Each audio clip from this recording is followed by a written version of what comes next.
Today's weather update is brought to you by you. Big thanks for everybody on Patreon who continues to support this channel. If you want to help out, the link is down below. Now let's get into today's update. There is a look at the forecast for our newest tropical depression. This is known as Jenny in the Philippines, will be known as Koinu internationally once it does get upgraded to a tropical storm by the Japan Meteorological Agency. Both JTWC and Pagasa at this time are expecting this to become a typhoon towards the east of Luzon before it does start to weaken due to an increase in vertical wind shear as it moves towards the west. Now, there is some bifurcation in the extended outlook, basically from the ECMWF and the GFS, showing a little bit of split in the model, but the consensus is still continuing on this westward trend towards places like Ishigaki over towards Taiwan, and I still wouldn't take areas like the Batanes Islands out of the realm of the forecast here as well, and still the inflow even wrapping in from the south and west for locations down here in the west coast of the Philippines. So let's get into the update today. First off,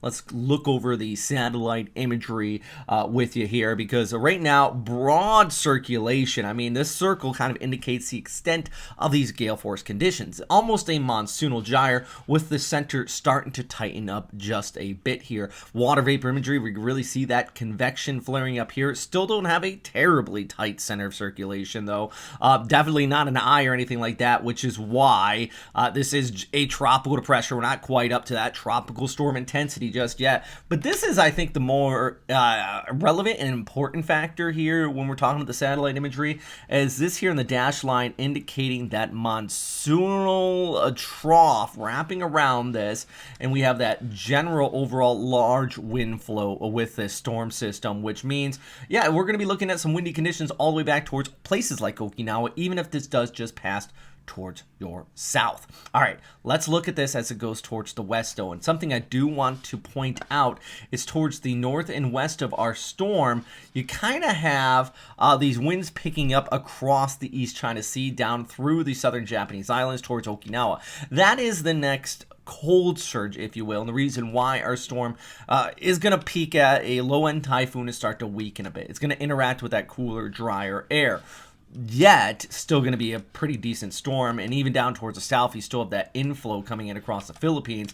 As this moves towards the west, the ECMWF indicating to us 5 days out, this starts to impact east coast of Taiwan with heavy rainfall. Still get those windy and brisk conditions across the southern Japanese islands, and the west coast of the Philippines, still looking at some windy conditions as well. Still 5 days out, early on in the forecast here, so plenty of time could change. So know your information from the official sources and prepare to evacuate if you need to, guys. I don't think I need to go through that, but I do want to stress it. All right, hey, look at this, though.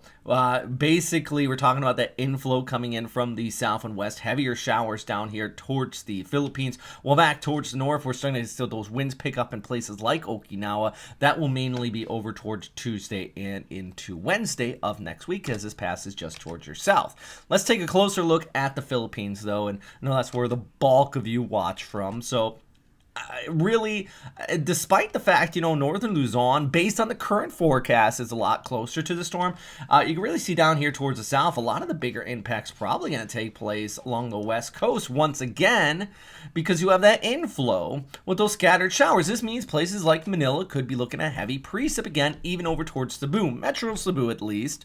I know some parts of the island really need the rain. You've been pretty dry lately, so the increase in the precip would definitely be welcomed.